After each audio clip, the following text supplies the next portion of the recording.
So, ladies and gentlemen, let's go ahead and get started here. Um, Question for you. Oh, cool. Hi, Pablo. Everything is perfect. That's wonderful to hear. We're going to be talking about workflows in infrared photography. I have a few little comments to make and almost a disclaimer.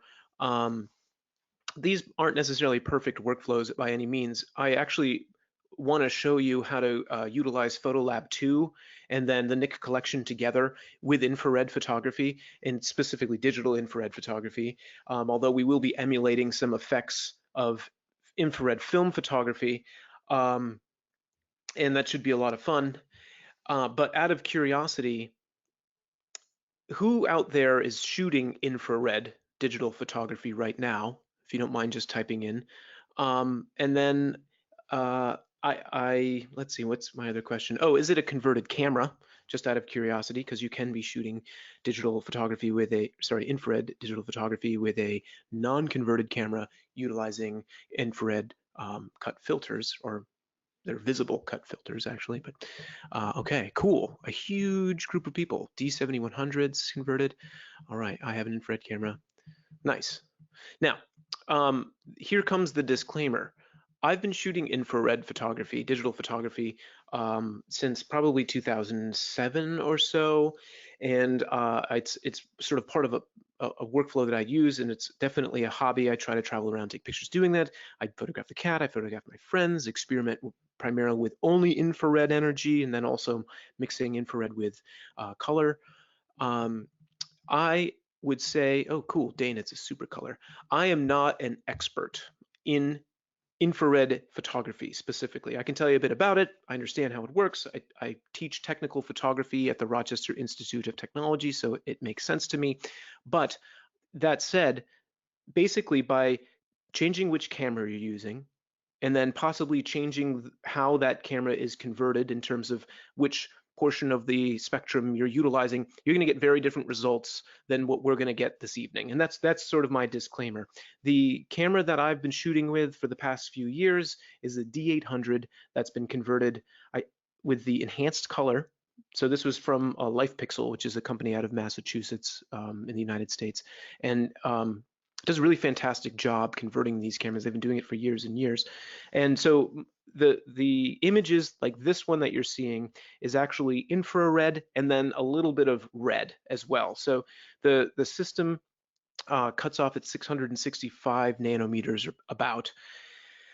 So we're getting some red and then into infrared. And then some of these images, actually these two portraits specifically, are entirely infrared, and that's shooting with that same camera, but using a Hoya R72 filter, which cuts, I think at 90%, 720 nanometers. So basically there isn't much, if any, color light coming into the camera when shooting this way. So I just want to say that ahead of time, because there's a lot of folks out there shooting and you're going to get some different results. And so in trying to create this webinar, I'm kind of thinking about how we use the software more than how we're making these photographs happen. And so I want to sort of change, or possibly just show you some interesting portions of workflows that might help you in converting your images either to black and white or utilizing color, and even maybe introducing color to pure infrared images. So all of that said, if you have questions, feel free to type them into the questions box.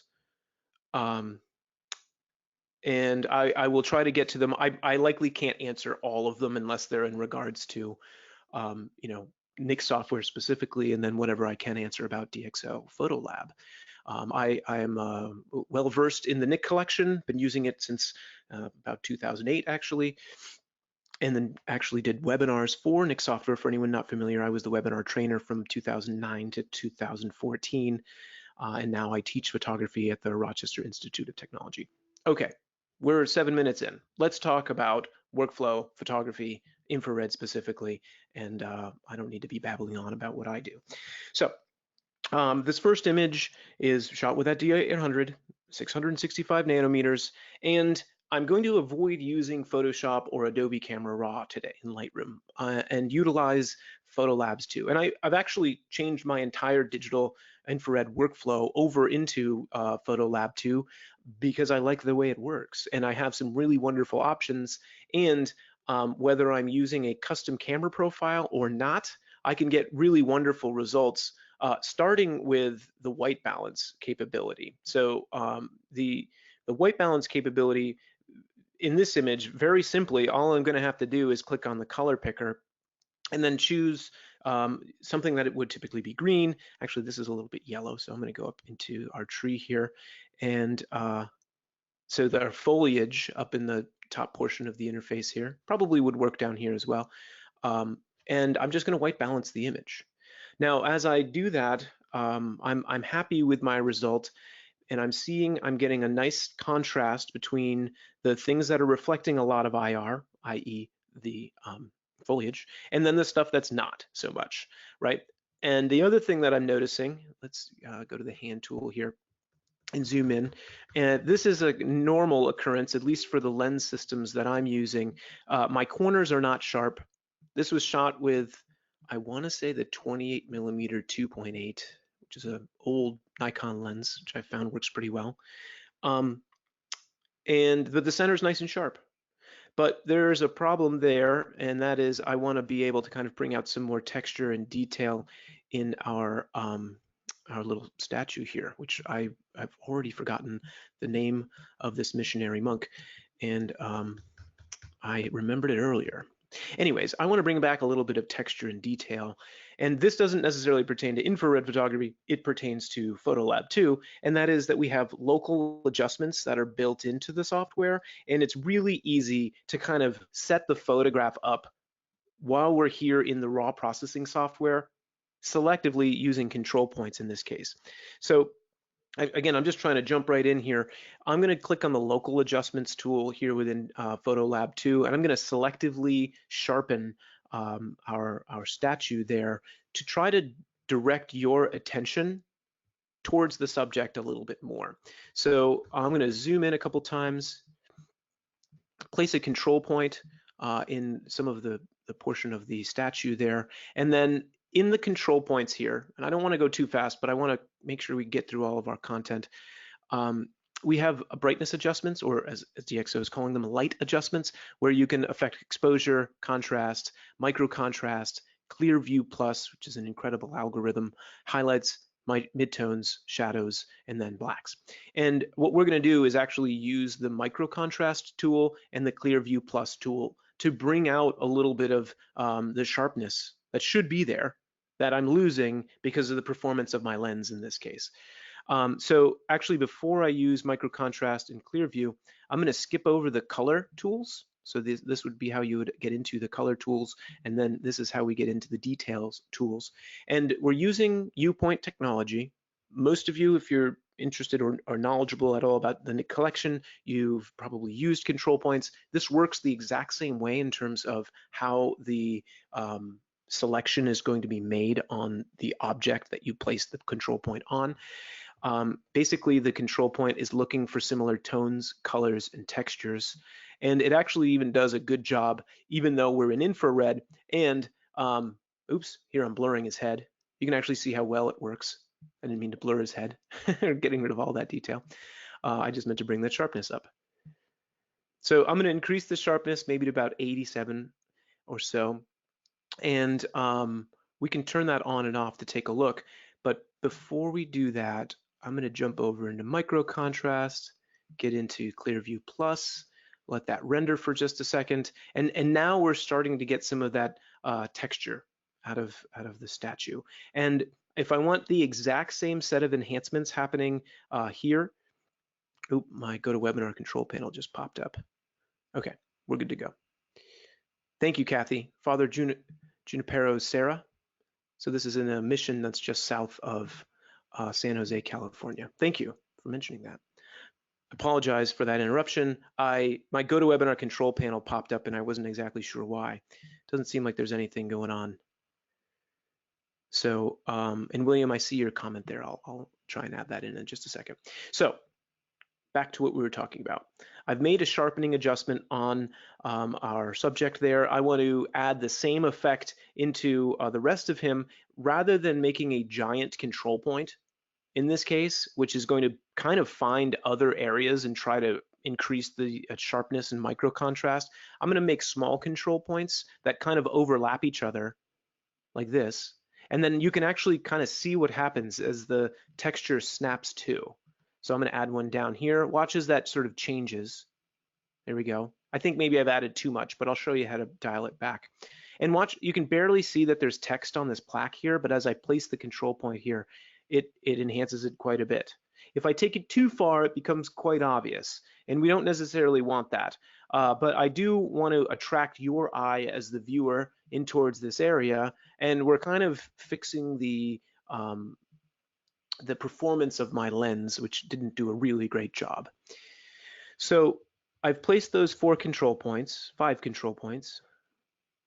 and if I decide that the effect is too strong, we can always go back and change it. So I can dial the sharpness back down a little bit, so on and so forth.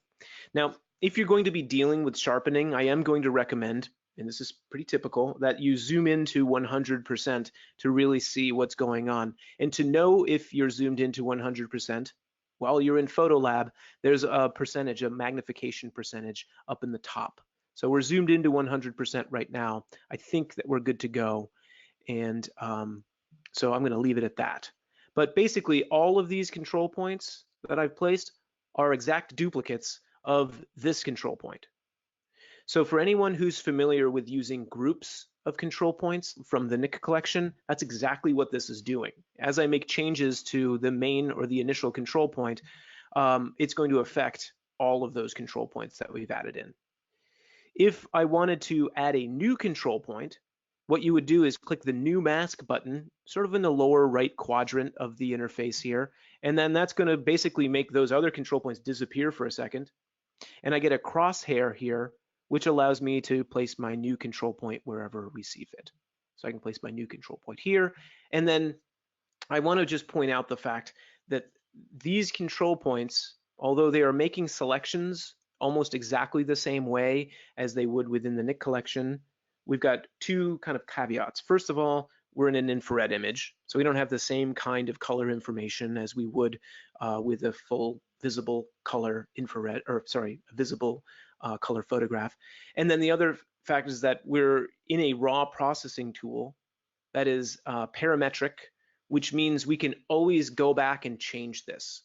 And so that's one of the main advantages of doing this sort of dodging and burning, or controlling the image selectively while we're in the DxO PhotoLab, so that we can do this very quickly and easily because the U-point technology allows us to do that. But we can always go back and access that. We can always change it as we see fit. If you want to change something, all you have to do is click back into the local adjustments tool. And that'll enter us back into where we can use control points. There's also a gradient tool, and there's also a brush capability built into these selective adjustments. If you're interested in that stuff, we'll figure out other ways of. Actually, there's already videos on YouTube as to how to use those tools, and I also include those tools in other webinars if you're interested in getting into that stuff. I want to kind of talk specifically about infrared if we can help it, but show you these interfaces as well. There's a lot to talk about. So I'm happy with our result here. I do want to go into some of the other controls, and actually my interface looks pretty convoluted right now. So I'm going to close down some of that stuff. If I move over into my exposure compensation tool while in DxO, the PhotoLab software here, PhotoLab 2 specifically, I'm going to go into my exposure control, and I'm just going to increase my exposure compensation a little bit, bring out a little bit more detail in those highlights and in the shadows a little. And so the exposure compensation tool, this is attempting to work like I've changed the exposure in camera. So it's kind of like an exposure tool, which is different than brightness, if you will. And then the DxO Smart Lighting. So this is a really interesting capability, and I will turn these on and turn it off in my infrared images. I do that same kind of thing within the Clearview Plus, and I'll show you why that is. If I want a really sharp image, throughout, I will utilize the smart lighting, and I will utilize the Clearview Plus tool. Watch what happens. So the Clearview Plus tool kind of brings out the texture, and it balances the tones overall, but it kind of makes my image a little more crunchy. And in this case, what I want to do on this image is emulate a black and white infrared film with a sort of glowing effect to it. So that's where we're going to go from here. Actually, that's where we're going to go right after I crop the image, because I want to get rid of the sign on the left side. I haven't set up any of these photos because I wanted to kind of walk you through my entire thought process. I'm going to click on the crop button there. I'm going to keep the aspect ratio the same as the original, the 2:3, and then I'm just going to go ahead and crop that out a little bit. That looks pretty good. I'm happy with that. So once I've cropped, I'm just going to click the close button. That's going to crop the image. And now I've gotten rid of that sign that was a little bit distracting for me on the left. All right. So first things first, let's get into the Nik Collection and talk about Color Efex Pro 4. And what I want to do is kind of create a glowing effect that's going to cross over into our black and white conversion. So I'm going to click on Color Efex Pro 4, and while that's launching, I'm going to take a quick look at the GoToWebinar control panel, because we did have a question or two that was coming in. Jack, you had asked if the webinar is being recorded. Yes, it is. The webinar is being recorded, and it'll actually be sent out to all of the attendees. So you're here, you're attending. It'll be sent out to you after 24 hours after we finish. So I think basically tomorrow at 8 p.m. Eastern, you'll get another email, and you'll get the webinar. If my question's too specific, oh, okay. William, I didn't see the question. If you can type that in again, that would be great, because it's now getting lost. Okay. And that one is pretty specific, by the way, William. Okay, on. So it's opened up, and my goodness, the infrared digital photography, the sunlight filter, what a combination. This and the Pro Contrast tool and the low key tool are going to help us to create this really kind of beautiful glowing effect, and we're going to be able to retain our color in a really nice way. I'll actually maybe add in an extra filter that I wasn't going to enhance some of the color as well. Even though we're converting to black and white, I want to be able to utilize the color information when we do go to Silver Efex Pro. So we're here within Color Efex Pro 4. This is a collection of 55 individual filters. Many of you are already fully aware of that. I'm going to just walk you through some of my favorite filters that I use for different purposes in infrared. So the sunlight filter. This is a tool that I started using a long time ago. It was changed from version 3 to version 4, and it took me a long time to get back into it. But this is a really great filter to create this soft, glowing, yet contrasty effect. So if I toggle the filter on and off again using the little checkbox to the left of the label, you can see what it's doing. And for giggles here, what we're going to do is set everything to basically default, except for the color temperature or light temperature. Sorry, I'm going to set everything to 0.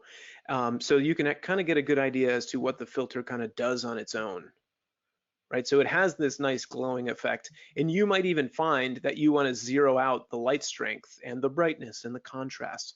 In this case, I do want to increase the light strength a little bit, but let's see what happens if we bring it all the way.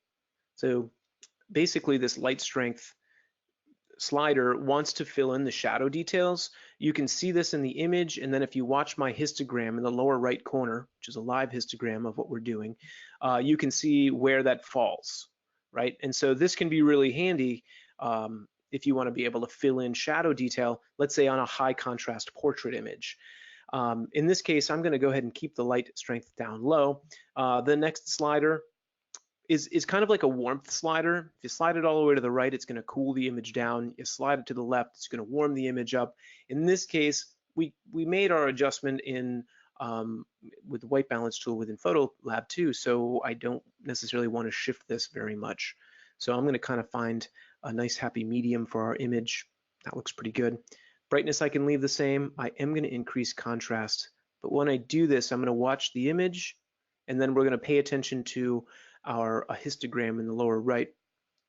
By the way, for anyone who's not familiar, there is a little indicator system in the lower right corner, and sorry, in the histogram, in the upper left corner, in the upper right corner, I can turn on or turn off an indicator system, which is going to show me if any of my highlights are blown out or my shadows are blocked up. I think if I add a ton of contrast, maybe we can see. Nah, it doesn't even show up still. I'll show that on a different filter because that is handy. Let's bring that contrast up. All right, so we're starting to get our glowing effect. I'm going to click the Add Filter button on the right side, and the next filter we're going to add is Pro Contrast. So Pro Contrast is one of my absolute favorite filters. It's a very simple filter to use. It has 3 sliders: correct color cast, correct contrast, and dynamic contrast. So this is a corrective filter, and you can kind of tell by the naming conventions of the sliders, but it can actually give you this nice kind of creative aesthetic as well. So the dynamic contrast, what this is going to try to do is increase contrast, and it does so kind of like a vibrance slider from within, let's say, Adobe Camera Raw or DxO. What it wants to do is add contrast to the things that don't have a lot of contrast in them, right? So vibrance, the vibrance slider is going to be a saturation adjustment. You're able to increase saturation or possibly decrease saturation with the vibrance slider in a very particular way. Same kind of thing here. What's important is that as you're sliding that slider, you keep an eye on your histogram and you watch your image to make sure that you're not losing any highlights or shadows. And actually, in this case, I think we might be starting to lose some of the highlight detail in these roses. That might be from the sunlight filter, but I think it's from the Pro Contrast filter. So here's the before, there's the after. It's a little bit of glow. And an option that we have here is to take this highlight slider, which a lot of the contrast controls within the Nik Collection have this highlight slider. I'm going to slide that to the right. It's not doing much here, probably because this filter isn't really affecting that. But what it wants to do is basically mute those highlights and bring those textures back. You can see it, it's subtle. It's pretty, we are definitely muting those highlights, and I don't want to do that.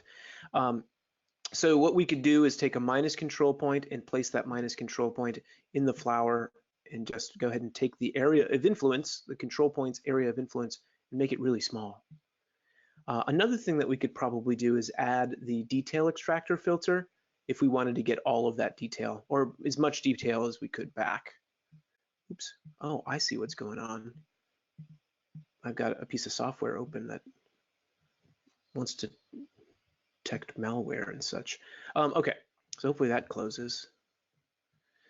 And from here, let's just take one more quick look at the before and after. There's the original. There's the enhance. I'm happy with it. Let's click the add filter button, and we're going to add the low key filter. So this filter, this is just a trick using the low key filter, and this is one of the things that I am doing all of the time with this infrared workflow, and that is applying the low key filter, but bringing basically all of these sliders to their defaults or down to 0. So saturation I can leave at 70. I'm going to decrease contrast, and then what we're going to do is just take the dynamic low key up a little bit, and then bring the standard low key up just a touch, just to darken down the image a little bit, and then we're going to add some more glow. And so what this is going to do is kind of go hand in hand with the sunlight filter. And if you didn't want to burn the whole image down, if you didn't want to darken the whole photo, just leave standard low key and dynamic low key at 0. And again, what this is going to help to do is kind of soften the glowing effect of that overall feel. And I actually need to increase the contrast, it looks like, because I don't want this filter to really affect the contrast range of the image. I just want to kind of mute some of these tones and then create that glowing effect. I constantly use the compare button to just make sure I'm liking the overall effect. In this case, with low key, I'm going to take a minus control point and remove it off of our statue. And I say we also take a minus control point and remove the sunlight filter off of that off of the statue here. And this will possibly make the image look a little bit unnatural, but it will also, Maybe not. Maybe you don't want to do that. Delete it.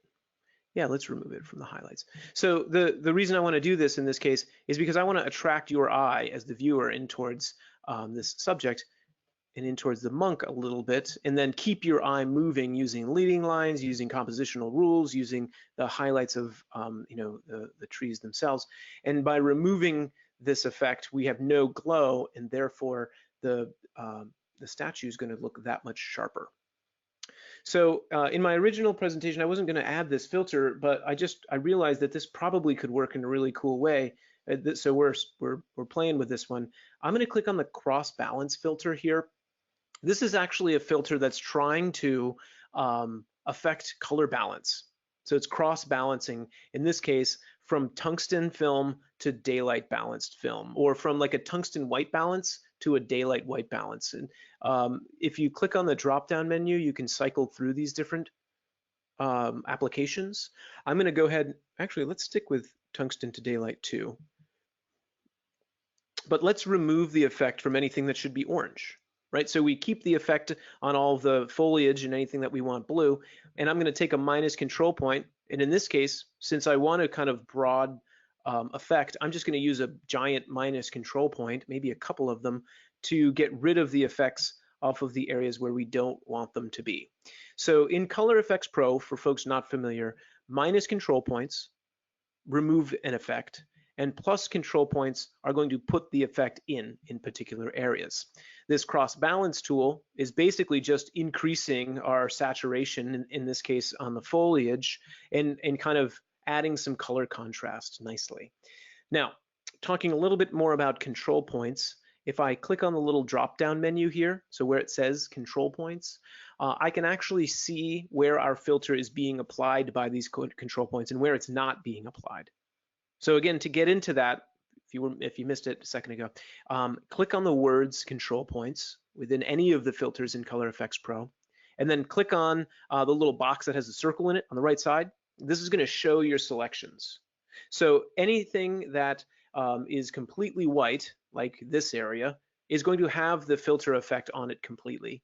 And then anything that's black or dark isn't going to have any of the effect. So you can get a good idea as to what the control points are doing here.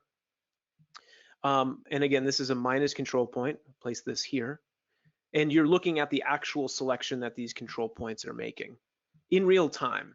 So this is really neat. Now, I would say, I'm going to duplicate a couple control points. This is nice to kind of check on your selection. It's not the best way to be working on the image, because what can happen is that you're going to go in and hone your selection really beautifully while you're in that option, and then you're not going to be paying attention to the actual aesthetic or the photograph itself. And it's highly likely that you're not going to like where you've placed those control points. Like in this case, I don't think we need all of the color in this shadow area, so I'm going to go ahead and just delete that control point, and that's going to kind of get rid of some of the effect. And we're going to still have not necessarily neutral shadows in there, but a little bit more neutral of a shadow in there. And so we get more separation off of the highlight area. So it's kind of nice. Now, one last compare. Here's the original image. We've used sunlight, pro contrast, and low key. The cross balance is more intense than we need it to be. So I'm just going to take the strength slider down, maybe to 40%. And now we're getting a good amount of that application of the blue filter with the cross balance, but it's not super strong. And therefore now we have this nice color contrast, which when we convert from color to black and white, it's going to work really nicely. So I'm going to click the save button in the lower right corner of the interface. As that's saving, I'll open up our GoToWebinar control panel, make sure that we're all still good to go. Can you turn the sky blue? Bob, great question. So there's a technique using a channel mixer in Photoshop. It's very, very common technique. I have yet to figure out how to do that with the PhotoLab and the Nik Collection. So at this point, if I want to use the channel mixing capability or workflow, I'm having to open my file from DxO PhotoLab raw processing into Photoshop, and then I would do the channel mixer, basically a channel swap kind of, and then go into the Nik Collection from there. Good question though. So actually, if anybody is familiar with a technique in using PhotoLab in the Nik Collection. I literally looked online for hours and then experimented for at least an hour trying to figure out if I could do it myself. And I couldn't figure out how to do the channel swap or the channel mixing sort of workflow outside of Photoshop. So, but I'm working on it. If anybody else knows how to do that, that would be very cool to hear. So we've got our image, it's converted, or not converted. We've basically processed the photo to get a lot more texture and also to direct the viewer's attention and create a little bit of a glowing effect, a softening effect. We're gonna enhance that even further by converting it to black and white. So this time, we're gonna click on the Nik Collection button in the lower right corner of PhotoLab. I'm gonna click into Silver Efex Pro 2. As that launches, I'll just mention that the software, the Nik Collection, is going to work basically the same way, whether you're launching from Photoshop, Lightroom, or DxO PhotoLab. So meaning the interface is going to launch, it's going to look exactly the same, and it's going to operate the same way. So that way, if you don't currently use PhotoLab 2, you can get something out of this webinar. I just want to make sure that that's good and clear. And actually in Silver Efex, so we've got this wonderful preset library with 48 presets that are built in. The En Vogue collection is a new collection built into the Nik Collection 2, the newest version of the Nik Collection by DxO. And actually the dark glow works really nicely in this case to create this sort of soft yet sharp looking, if that's possible. So soft but sharp looking black and white conversion. And here's the thing about this. So when shooting black and white infrared film, and it depended upon the camera that you used and the way the backing plate worked, as well as the way the optics work, you'd actually get a glowing effect because the film didn't have an anti-halation layer on it, which basically gave you this kind of glowing effect, but you'd still get a sharp looking photograph because you're still focusing it in a to the focusing plane of the film itself. So this preset dark glow works pretty well, except on this image I think the soft contrast is just too high. And so again, I'm kind of talking to folks assuming that you know a good amount about the Nik Collection, and then trying to also fill in things for folks who maybe have never opened the software before. So I'm kind of all over the place. But anyways, if I click into the contrast section of my Silver Efex Pro 2, it opens into the sort of standard contrast slider, amplify whites, amplify blacks, and then soft contrast. And I want to talk to you about soft contrast here. If you slide this slider to the right, it gives you this soft, glowing like contrast. And with the combinations of the tools that we've already used and then this tool, it actually looks very similar to if I were shooting black and white infrared film with certain cameras. So in this case, I don't want that much of it. So it was at like 70%. We're going to dial that down. For demonstration purposes, if you take the soft contrast slider to the left, you get this opposite kind of effect where the histogram becomes kind of this bell curve, and it does it in this way that's kind of harsh. So if you think of soft contrast bringing it to the left, it's this like harsh reduction of contrast. If you bring the slider to the right, it creates this kind of soft glowing effect, really beautiful. And in this case, I don't think we need all 70% of it because I start to lose some of my shadow detail. So I'm just going to bring that up into about 50%. We're going to click into the color filters. And then this is where you have to pay attention to what colors are actually in your image.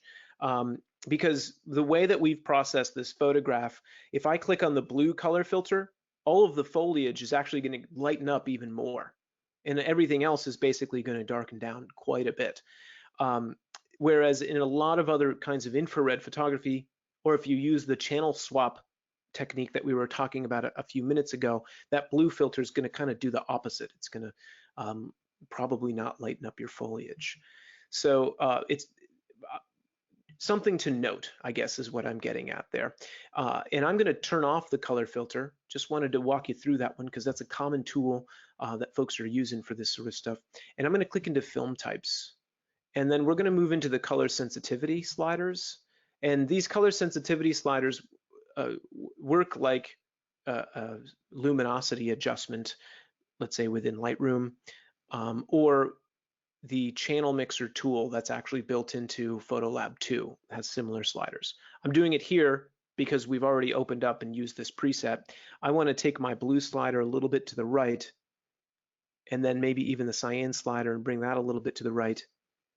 And that should give us a little brightening of our foliage. It's not really doing much. Let's just check that on and check it off. Yeah, a little bit. Brightening that up. And now the beauty of being within Silver Efex is, of course, we have control points. So we can start to direct the viewer's attention around utilizing control points. To do that, you move into the selective adjustments, click on the control point button, and then add the control point to the objects or the areas that you want to control. In my case, I used a shortcut. So Shift Command A is the shortcut for adding new control points within any of the Nik plugins. And I can basically just move around and dodge and burn and add the adjustment that we see fit.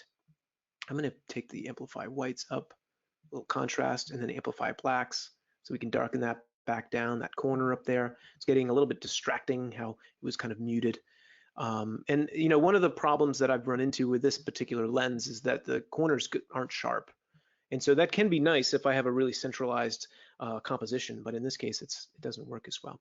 So quick look at the before and after. This time, let's just do a side-by-side preview. So I've clicked on the side-by-side preview. I'm going to click on the little twirler in between the two images. Then I'm going to tap the Tab key on my keyboard. On the left, you're going to see the original image. On the right, you're seeing the dark glow preset that we've clicked on, and then the little massaging that we've done to kind of create this softened effect. When we're done, we click the Save button in the lower right corner. That brings us back over into PhotoLab, and we're going to have our black and white converted image. So the next grouping of photos, we're going to go a little bit quicker because we've covered a lot of the interface tools. As that loads, let's go ahead and just take a quick look. I'm actually doing this webinar over, thank you. Oh geez, Bob, thank you. So I'm doing this webinar via a Wi-Fi connection, and that's not normal. So I'm concerned that I might possibly lose this stuff. Bob, fill me in on that one, your comment there. Let me know what you're getting into. So jumping over into our portrait here. This is an image that's shot using the Hoya 72, R72 filter. And so basically we only have infrared energy being reflected back towards the lens. So in this case, white balance is going to be relatively straightforward because there's really no color in this image. It's just the way that the sensor is taking this in. It is rendering color because it's using those colored pixels. Anyways, clicking on the pick color,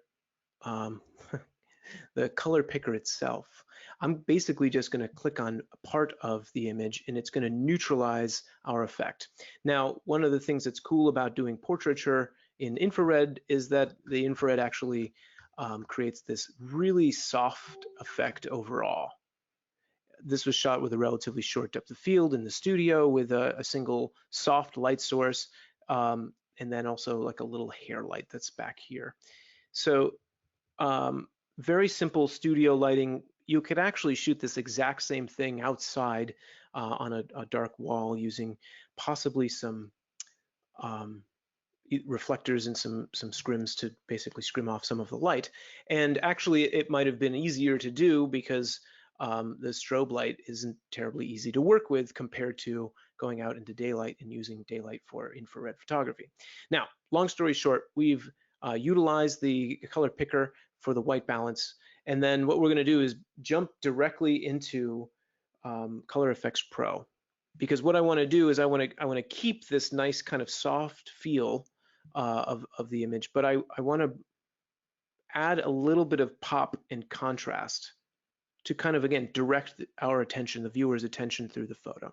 So we're going to do this using tonal contrast, two applications of tonal contrast actually, and then darken, light, and center filter. Now, darken, light, and center, tonal contrast, this filter initially it can be kind of harsh, especially on this image, but you can see what we're going to get out of it. Here's the before, here's the after, and basically it's going to give us a little bit of this nice contrast in these areas that were a little bit flat because of the soft lighting.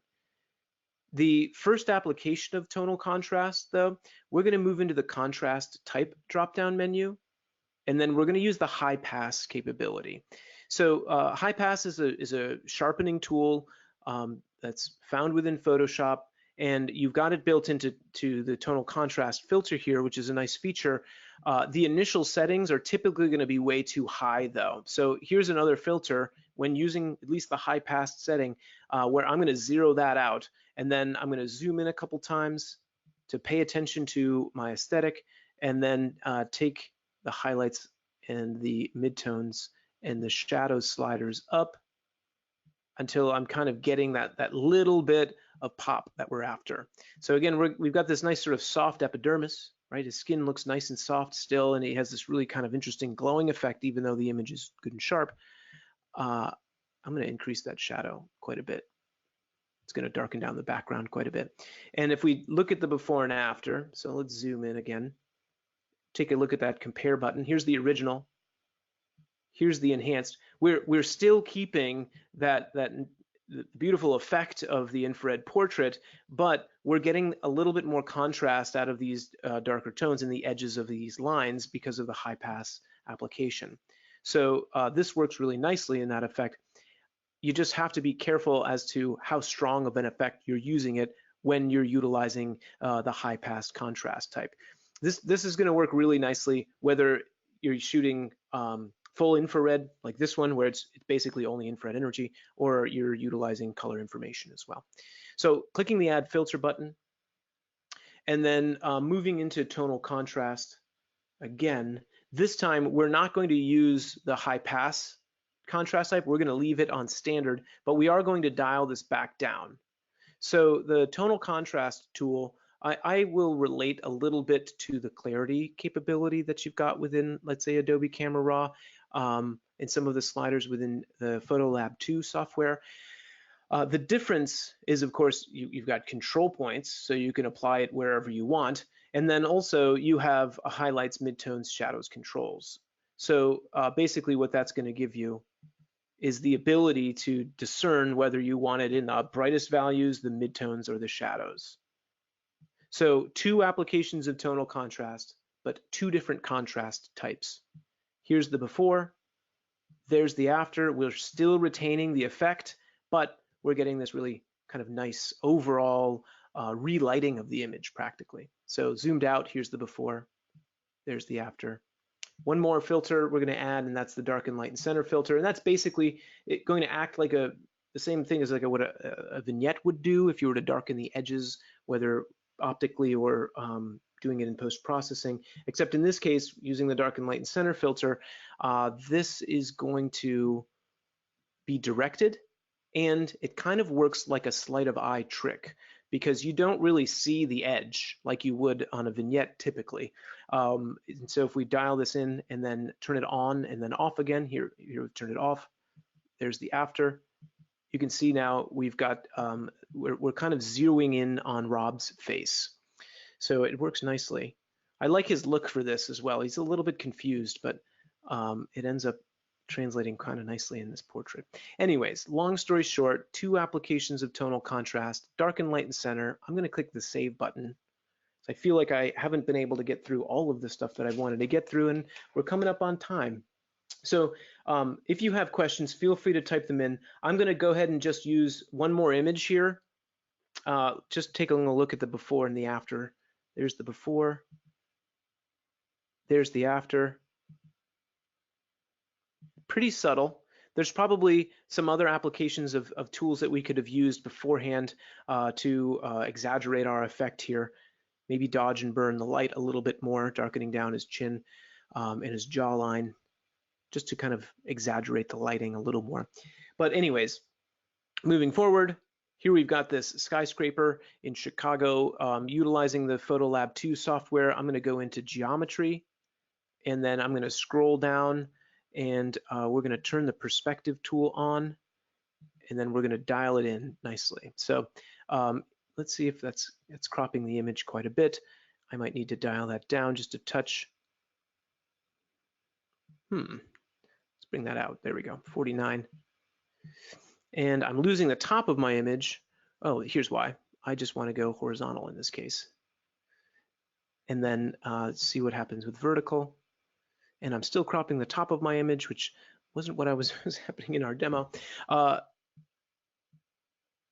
I want to crop this image a little bit as well. So here we've got a skyscraper photograph. I haven't white balanced yet, but I'm going to do some of these quick things like cropping ahead of time. Then we'll white balance it. That's why it's cutting it off. It's already cropped. So let's reset this. And I think we're going to run out of time as I'm yammering on about cropping, which isn't something that needs to be discussed necessarily in this webinar. So let me reset this. Let me close that. And I'm going to go ahead and sort of transition into a Q&A because we're going to run out of time if I don't do that now. If you do have any questions, feel free to type them into the questions box there, and we'll figure that out. How do you give life to the eyes in the versus vampire eyes? Joni, good question. So in a portrait image with infrared, oftentimes you'll get very dark eyes, right? And so in PhotoLab, we can add a little life. Obviously, if we can have a catch light in the eye, that's going to be ideal. That's going to be difficult if you're shooting full infrared oftentimes because your eye's not going to want to have that. And so like here, there's no light going on in the studio until the flash goes off. So you can see his pupils are sort of dilated. Let's white balance on this image. And then you can see it gets darker. But if we go to local adjustments, and so if you're using Photoshop and Adobe Camera Raw or Lightroom as your raw processor, you could use Viveza 2 in a very similar way. In PhotoLab, we can just drop control points. It should do a pretty good job to make our selection. And then we're going to increase exposure. And we want to be careful because if I increase too much exposure, it's going to look really funky, right? And then you get the kind of vampire eyes almost. But if I increase that and then add some micro contrast and a little bit of clear view, I should be able to get a nice overall effect. So I'll duplicate that control point, place it over here in this area. Give that a second to render. I'm going to go ahead and look at the mask. That looks pretty good.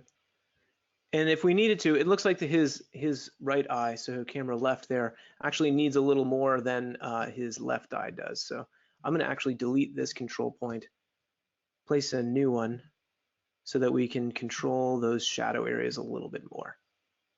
There we go. It's going to look a little bit weird at first. I will typically take the exposure slider further than maybe it needs to go so I can see what's happening. And we can get a little bit more life in there. That's not necessarily the best example for doing it, but it did work.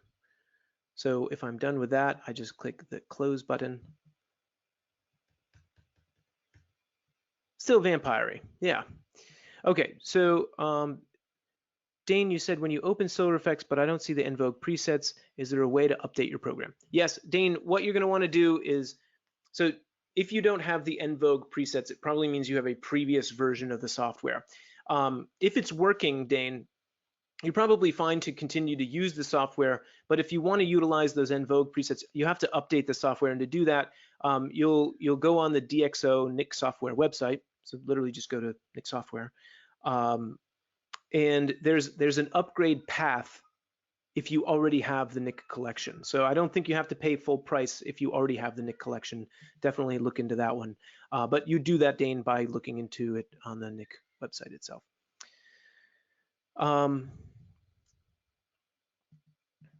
Will you be able to access the webinar and refer offline? Yes, so Lennon, the webinar has been or is being recorded, and actually, as long as you put the correct email in when you registered, it will be emailed to you in 24 hours. Is the color checker image useful? Oh, Frank, okay, good call. So we didn't have enough time to really talk about this. So I've shot the color checker actually in a bunch of different situations, And using the Color Checker Passport software in the past, I've actually been able to create a color profile, but today, a custom camera profile. But today I wasn't actually able to do that. So what I did was I used the Adobe Profile Editor, and we just haven't been able to talk about it because we're gonna run out of time here. And so here's an image that has like straight out of camera, and then here's an image that has the adapted or adjusted Adobe profile using the Adobe Profile Editor. Again, we're not going to be able to talk about how to create those today, but I wanted to just give you a little bit of insight on that. And so look up, open up a search and go or type in Adobe Profile Editor infrared photography, and you'll get a couple articles that come up. And I don't need the color checker. You wouldn't need the color checker for the Adobe Profile Editor. You can actually just use a DNG file and kind of eye it. But the beauty of using the color checker image is that you can kind of see how those tones are translating. Do you always color balance your camera before shooting on green subject matter? Yeah, Brent, the D800, mine anyways, I try to do that, and it doesn't like doing a custom white balance on the green stuff. Sorry, on foliage or green subject matter that would be reflecting infrared. So on the Fuji cameras that I've used, absolutely do a custom camera white balance in camera on in the lighting situation that you're shooting in. With my camera, it doesn't like to do that. So William, happy to have your answer to the questions. I thought I would like to chat about 590 false color conversion in addition to white balance challenges at 720. Oh, sure. So by the way, ladies and gentlemen, there's a couple hundred folks in the webinar right now. If you have questions about this stuff, sometimes I'm not going to be able to answer it. There are definitely other experts that can help you. I will gladly give you my opinion and my experience.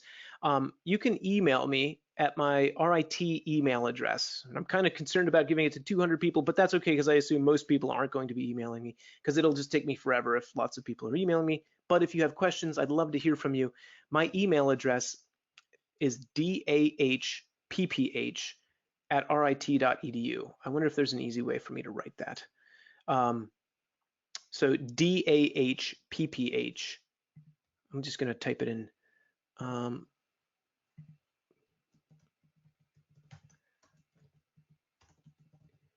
And I'm gonna send this to everybody. Okay, so my email just went out to everybody and it was attached to somebody else's question, but hopefully you guys get it. And so if we're not able to answer the questions now, you can email me and I'd love to discuss. I love talking about infrared photography. And actually, Bob, you mentioned something there, and I'm not quite sure what you're getting at. So maybe you described your question a little while ago. To get the blue sky in DxO, use HSL, all channels, hue to blue, and then use individual channels to adjust other colors. Cool. Okay, Rick, I'm going to try that. So what Rick just described, Rick, I'm actually going to copy and paste that and send that out to everybody, so everybody can see that. Thank you. How does the Nik collection differ from the one we had prior to DxO? Do you have upgrades if we already own it? So Nona, yeah. So if you, the Nik collection, there's a previous version of the Nik collection. Like, let's say you got it from Google a couple years ago. That software is going to continue to work until it breaks, basically, until there's an operating system change from Apple or from Microsoft, and it'll just stop working at some point because that version is not being updated. So, you can ride that out if you want to.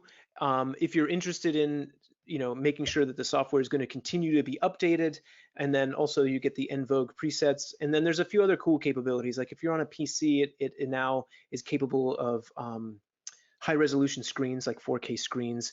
You'll get a better experience because it'll map to that screen better than the previous version of the software. But the stuff that we did today, aside from the en vogue presets, you can do that with a previous version of the software.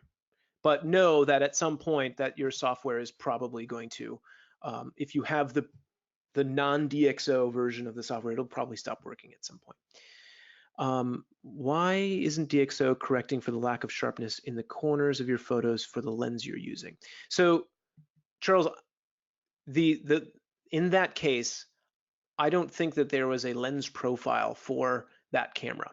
So that camera and that lens. I actually just picked up another lens that is it's a Nikkor 55mm macro lens from the early 80s or possibly late 70s. It's beautiful and it works really well for infrared photography.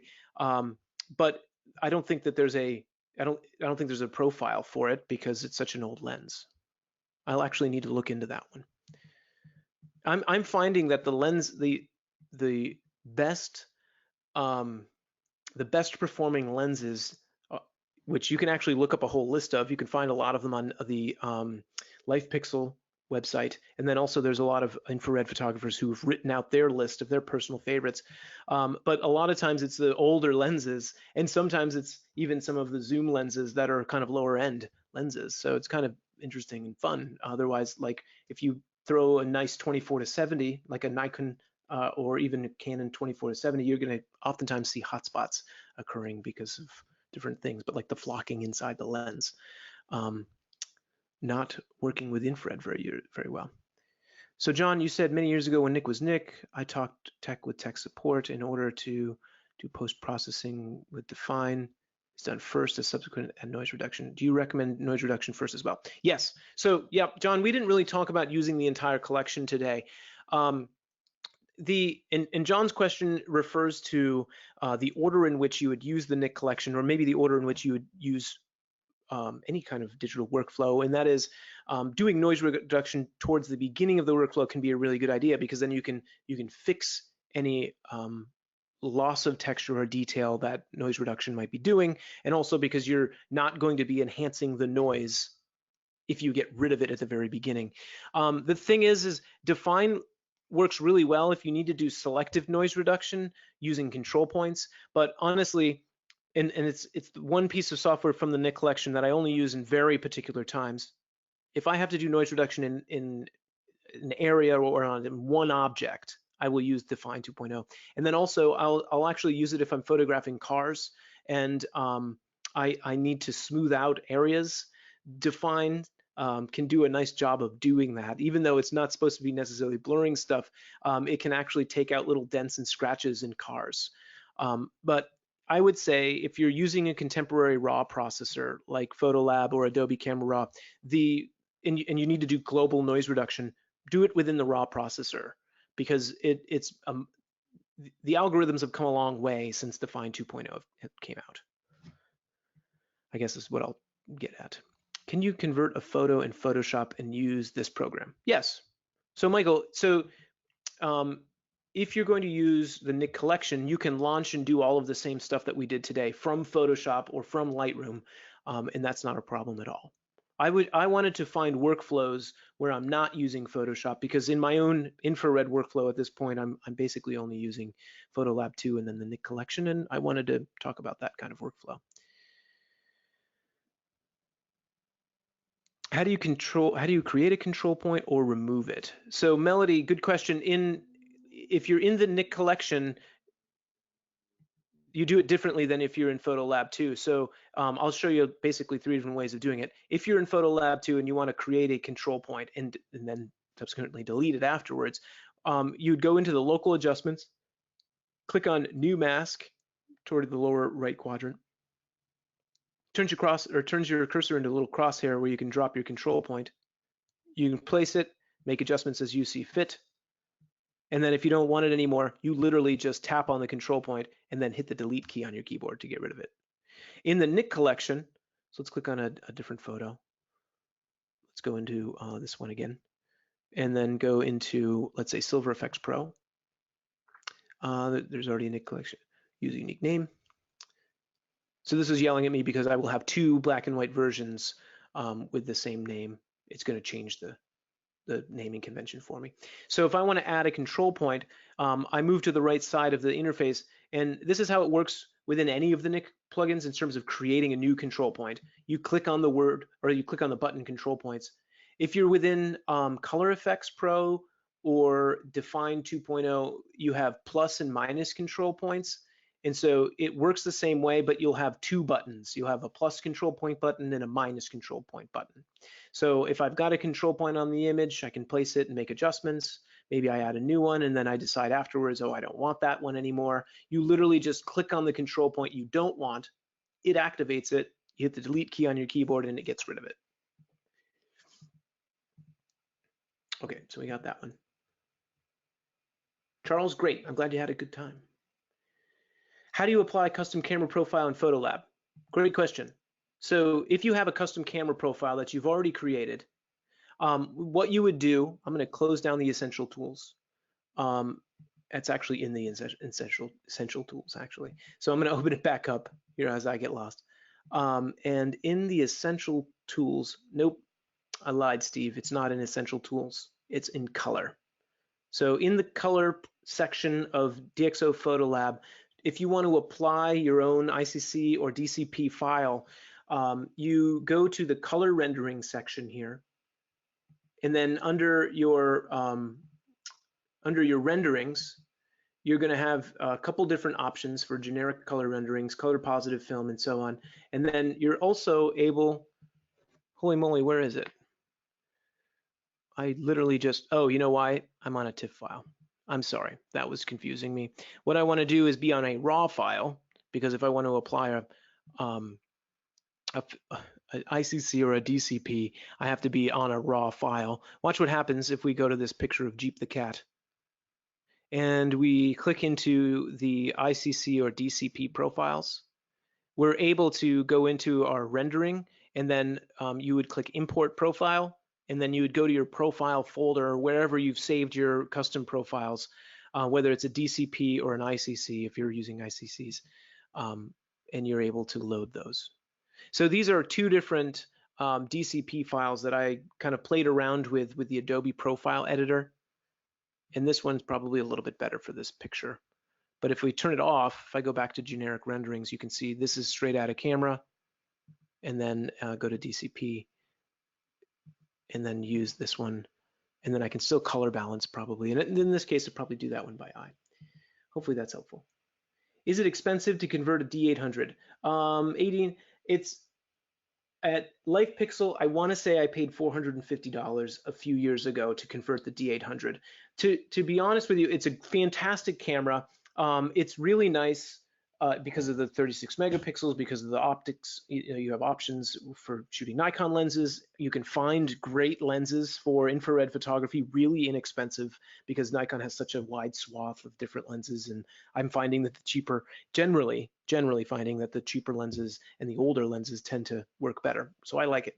But I think if I were to do it again, I would use a mirrorless camera. I would convert a mirrorless camera because I run into some stumbling blocks using a DSLR camera, especially when using infrared filters. So using a infrared, the Hoya 72, R72 filter with a DSLR camera, basically I have to pre-focus and pre-compose, put the filter on, and then shoot if I want to use the viewfinder. Otherwise, I have to have live view on, which is fine with the D800. It's just relatively slow. So I would probably, if I were to do it again, and this would be a heck of an investment, I'd probably go with like a Z6 or a Z7, so I could stick with Nikon. Now that is a huge investment.